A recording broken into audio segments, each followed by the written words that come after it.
Hi guys, welcome to my channel. I'm so excited to share this recipe with you. These are sopes estilo Guadalajara and they are so bomb. Unlike regular sopes, which are still very delicious, these sopes are dipped in a red sauce and then fried. This recipe was inspired by my friend's family. They made these for her birthday dinner a few weeks back and they were amazing. She's also vegan, so they topped them off with Flor de Calabaza, which is a really pretty zucchini flower, also known as blossom squash. And I thought it would be a good idea to share them with you because vegan food is far from boring and flavorless. It's just as delicious as any other, and I think this is a perfect example. I know you're gonna love them. And before I begin, don't forget to subscribe to my channel. I would truly appreciate it. It would mean a lot to me if you joined. I post vegan recipes every single week. Alright guys, so if you're ready, let's begin. Starting with the blossom squash, this is what they look like. They're a pretty yellow-orange color, and since it's a flower, it is very delicate. I had mine in the fridge for about 2 days and it wilted just a bit. Not too much though, so it's not a big deal. Also, I have had Flor de Calabaza in other foods like quesadillas and in mole, and it's so good. So I live in Southern California and they're fairly easy to find. Most Mexican grocery stores carry them in the produce section, and I hope that wherever you live you can also get a hold of them too. If you look closely, you'll notice that most of my zucchini flowers actually have a baby zucchini growing from it.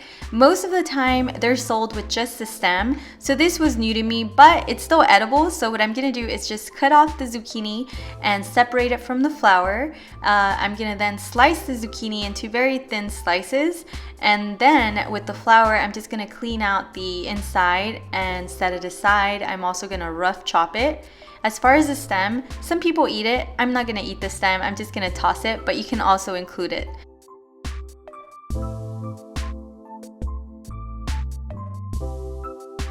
Also, I sliced an onion just like this and chopped a serrano pepper very finely.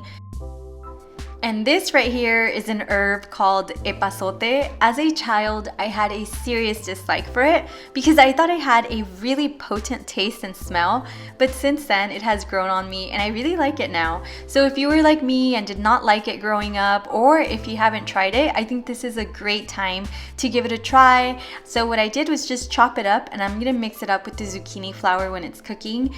It's gonna bring out the flavor so nicely, and I really think you'll be impressed by it. So don't skip out on this. For this next step, you're gonna need a hot pan heated over a medium flame. Add minced garlic as well as oil. I'm using avocado oil and I almost burned it while filming this, so be quick when cooking to prevent this. So what I did was quickly add the onion, so that helped because it released a little bit of the liquid, and I pretty much cooked the onion a little bit just to caramelize it, just give it a good bite. I'm gonna add the thinly sliced zucchini and cook for about 2 minutes until it becomes somewhat tender. And if your blossom squash didn't come with a zucchini bulb, that's perfectly fine. You can use a regular zucchini, slice it up and cook it the same way. Also, I'm gonna add some of the chopped serrano pepper. Again, you can skip this step. I'm just doing it to spice up my dish. And at this point, I'm also gonna add the zucchini flowers, add the epazote as well, and I season my veggies with salt and cumin. And as the flowers are cooking, you'll notice that they will begin to release liquid. So what you're gonna do is just continue to cook them until the liquid has dried up, just like this. And when it looks like this, you can turn off the flame and set it aside. Onto the red dipping sauce, you're gonna need a few dry peppers.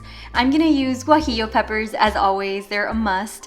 Also, I'm gonna have California peppers and dried Poblano peppers. These are all great because they're not spicy, but they do add depth and a beautiful red color to your food. Also, 1 chile de árbol for a little bit of spice. So what you want to do is soften them first, place them in a small saucepan with a little bit of water, just enough to cover them over a medium flame, and cook for about 7 minutes or until tender. Then you're going to remove them from the water and place them in your blender along with a wedge of onion, a garlic clove, salt, and water. You're going to blend until it's smooth. Also, you can use a colander to ensure that there are no lumps in your sauce, and then when it's this smooth and runny, you can set it aside. Now for the sopes. Sopes are made with masa, which is corn dough. They're shaped like a disc with creased edges that are formed by pinching them into sort of a shape bowl, which I'll show you in just a bit. First, you're gonna need corn dough. You can purchase fresh masa at a Mexican market. Just be sure it doesn't contain pork lard because most do add that ingredient to theirs, so buy unprepared if you can. Also, you can use instant masa, which is what I'll be using today, and it's just as good. You're not compromising the flavor, and I feel like it's pretty common nowadays for most people to use instant masa, so no worries.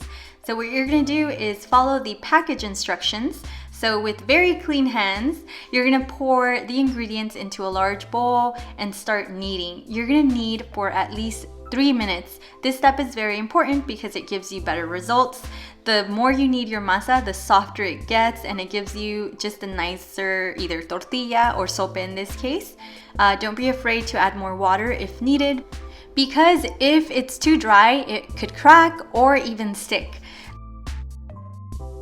When your masa is smooth like this, you're gonna wanna form small masa balls about the size of a golf ball. And the next step is to press them. So you can either press them with a tortilla maker or a rolling pin, or you can use a flat surface like the bottom of a bowl or a plate, and it'll give you the same results. So it goes to show you don't really need fancy tools. So what I did was grab parchment paper and sandwich the ball in between it, and then with the flat bowl or plate, any flat object, you want to press down on it, forming a disc.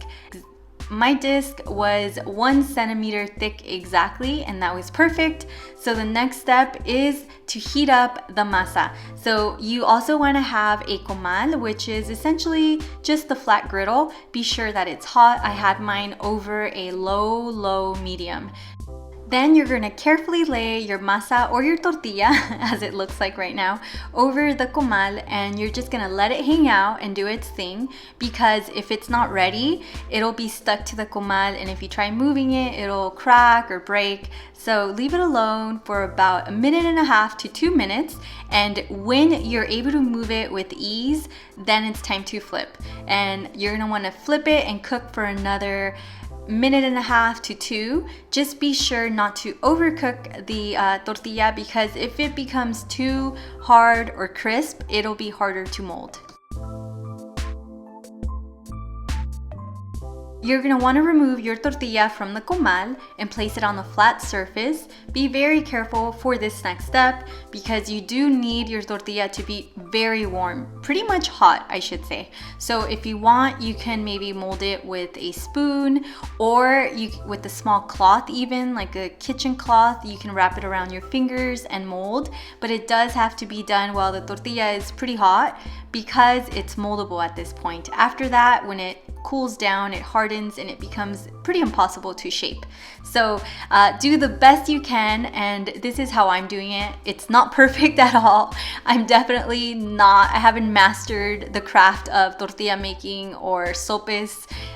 So just do the best you can, as I'm doing here. Really, all you want is to shape it into a little bowl, and when you get the desired shape, which this right here is good enough for me, you are set. You can then set it aside and move on to your next one. You're gonna repeat the same process. You're gonna flatten the masa into a tortilla shape. You're gonna place it on the comal and cook it the same way, and then remove it and do this over and over. In total, I made 14. Since I had 14 balls, I believe, masa balls, that's how many sopes I made. We're almost done. Anytime you're making sopes, you're gonna need to fry them, because this completes the cooking process. So in a large frying pan over a medium flame, I added about 1 tablespoon of avocado oil, and I am now gonna allow for it to get really hot. So for regular sopes, you would begin frying them at this point, but these are even tastier because these are Guadalajara style. So you're gonna wanna coat them in the red sauce that was made earlier. Try not not to soak them because if you over soak them in the sauce, they might break apart when you're cooking them. So what I did was just lightly brush them on all sides, and then I placed in the oil so it could begin frying. This is how I like to fry my sopes. I'm tilting the pan just a little bit so the sope doesn't absorb too much of the oil, and I'm just moving it around. It's still frying, and after about a minute, I'm gonna flip it to the other side and do the same there. Also, I noticed that some spots were missing sauce, so I'm brushing more of the red sauce onto it. Both sides are fried. You're gonna wanna remove it and prepare it immediately. And looking back at this is making my mouth water because I made this a few days ago and it was as good as it looks. It was amazingly tasty. And I can eat them with just beans and salsa. This is Parmesan cheese that I sprinkled over it, vegan of course, and it's good on its own, but these are extra special. Here are the rest of the toppings as well as the Flor de Calabaza. My first layer is always refried beans. Then I'm gonna add the veggie stir fry, followed by crispy iceberg lettuce that I sliced, then tomato. Also, I mashed avocado, and I'm adding vegan Parmesan cheese, and of course, fresh green salsa, and bam, this is so good. Alright guys, I had so much fun making these sopes and sharing them with you. I'm so happy my friend's lovely family introduced me to them because they're just amazing. They're my current favorite food. I hope you try this amazing recipe. It's seriously delicious. It's like a fusion of a red enchilada with the sope. You're gonna love it, trust me. And if you like this recipe, don't forget to subscribe to my channel. I would really appreciate the support. As always, thank you so much for watching. Until the next one.